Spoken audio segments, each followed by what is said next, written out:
If you watch my channel, you might already be aware that I tend to spend the money that I should be spending on a social life on PlayStation 1 games. If there's something I don't have that looks a bit weird, then I want it. I usually go by the cover, to be honest, but if there's a game that's a bit notorious, then I'll grab it and give it a chance. But that doesn't mean that I don't often regret spending what little money I do have on games that I really shouldn't be spending any kind of money on. Look at my PlayStation 2 collection. There's games in here that only cost 10 pence, but some of them are so bad that it's hard to justify to JJ that I'm filling up the front room with them. I'm hoping that one day I'll have the time to do a Let's Play or a review of each of these 5 games, but for now, here's the top 5 PlayStation 1 games that I really shouldn't have bothered buying. Number 5. Bubsy 3D.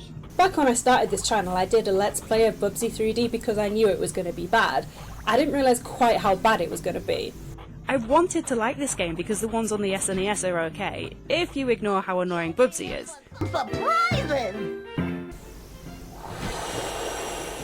I remember I cut out the advert from an issue of PlayStation Power and stuck it up on my wall purely because cat. A truly interdimensional affair, it read. Well, that sounds great. Well, we've got impossible controls, awkward walk cycles, graphics that assault your eyes, enemies that don't even try, repetitive music, levels with no imagination, and some of the most irritating voice acting ever put to a game.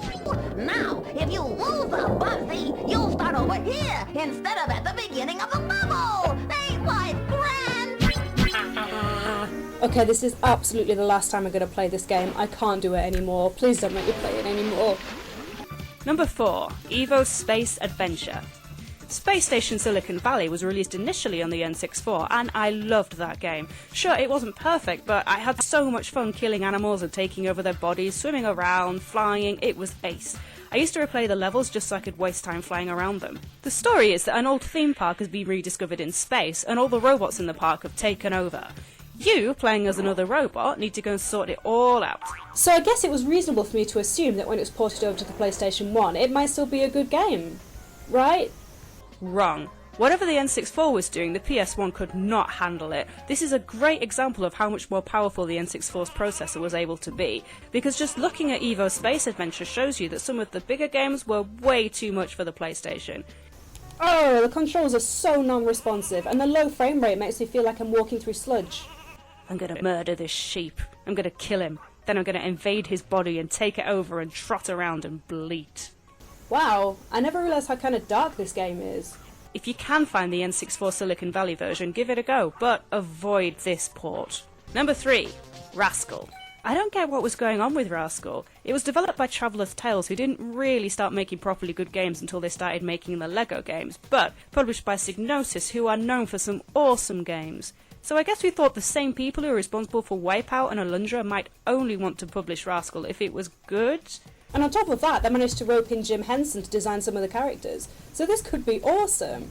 At the time, 3D platform games were big, but Rascal could never live up to what Crash Bandicoot had set. Even though it seemed to be kind of trying, the controls are so bad and the camera really has no idea what it's doing.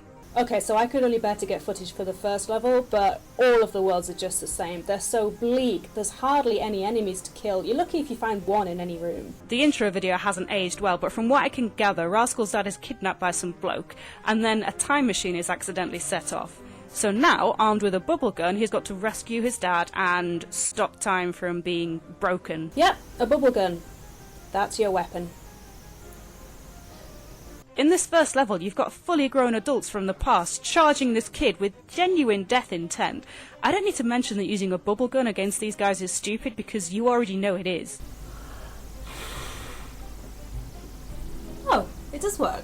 The idea is that you visit each world in the past, present and future, and this is an interesting concept, but it hardly changes, and there's so few enemies, you just don't care. And what about Jim Henson? Couldn't he breathe life into this? Well, no. I'm not sure which characters exactly he designed, but Rascal looks very punchable, and this bad guy? Does he ring any bells?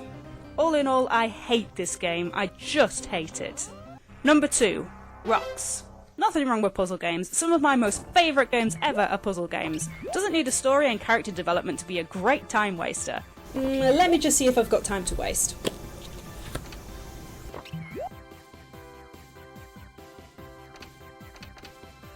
Yeah, I reckon I could fit it in. Rocks was published in 2001, but looks like it was made in about 1600. Play the game and you'll find that the gameplay doesn't make up for anything. Honestly, I have no idea what I'm doing. It's something to do with the number of tiles between two numbered tiles, I think, but all the tiles are numbered, and I don't consider myself to be especially quick-minded, but even I can deal with the quick calculations needed for Bubble Bobble and Puzzle Fighter. Trying to work out what on earth makes these tiles disappear in this game has me absolutely stumped. Okay, this is ridiculous. Let me just look at the instructions. Each block has between 1 and 6 spots on it. To remove blocks, you need to have 2 consecutive blocks with the same number of spots. These 2 blocks should then be used to enclose the same number of blocks as there are spots in each of the 2 enclosing blocks. You can do this horizontally or vertically, so in the gap between the 2 4 blocks, you need to place the 4 other blocks to make them disappear. Huh. Am I just being really stupid? I played it again to try and follow the instructions, but I lined up what I thought was going to be a qualifying line, and every time nothing happened. I was just winning by putting the tiles absolutely anywhere. And you can't even quit the game, you have to lose first.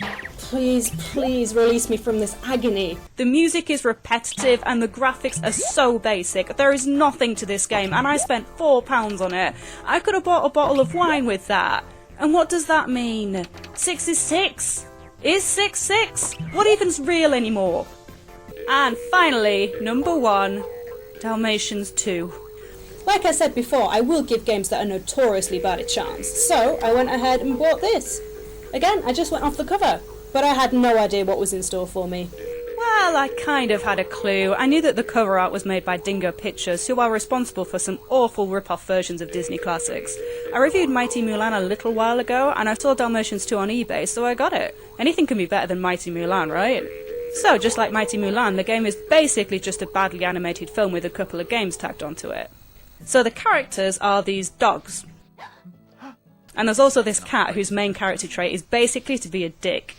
One day the cat comes along and shows him this present he got from his owner, and he boasts about it like a lisping sexual predator. You're just jealous. This gives the dogs the idea to get a present for their owner, but they don't have any money, so, you know what, this story isn't worth explaining. I am bored and I am angry. Anyway, when I got about 3/4 of the way through this thing, the game crashed.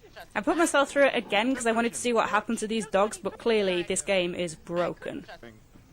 There was an official Disney game of Dalmatians 2 released in 2003, the same year that this fake one was released in Europe, so there's no denying that this was a cynical attempt to jump on the tail of Disney. Check out the cover! It's not great, but at a glance you might mistake it, and these dogs, they don't even show up in the game. Yes, that's the way it was.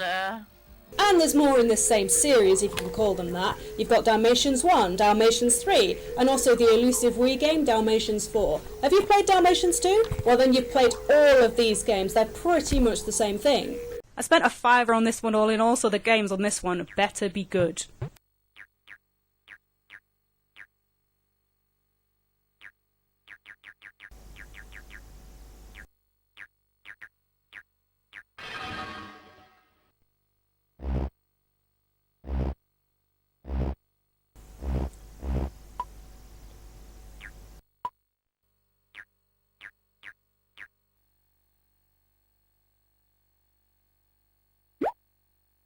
Why did I buy this game? I'm being had. Why am I playing this game? Oh man, it's I have no more wine. I can't do this anymore. I need to go and brain bleach myself with some actually good games.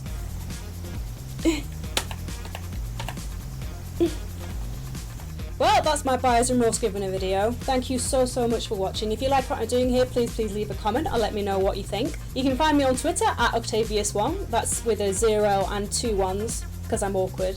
I'm quite chatty on there, so please do come and say hi. And if you're a bit bored, why not check out my other videos? You guys are ace. Bye! Oh, you're back.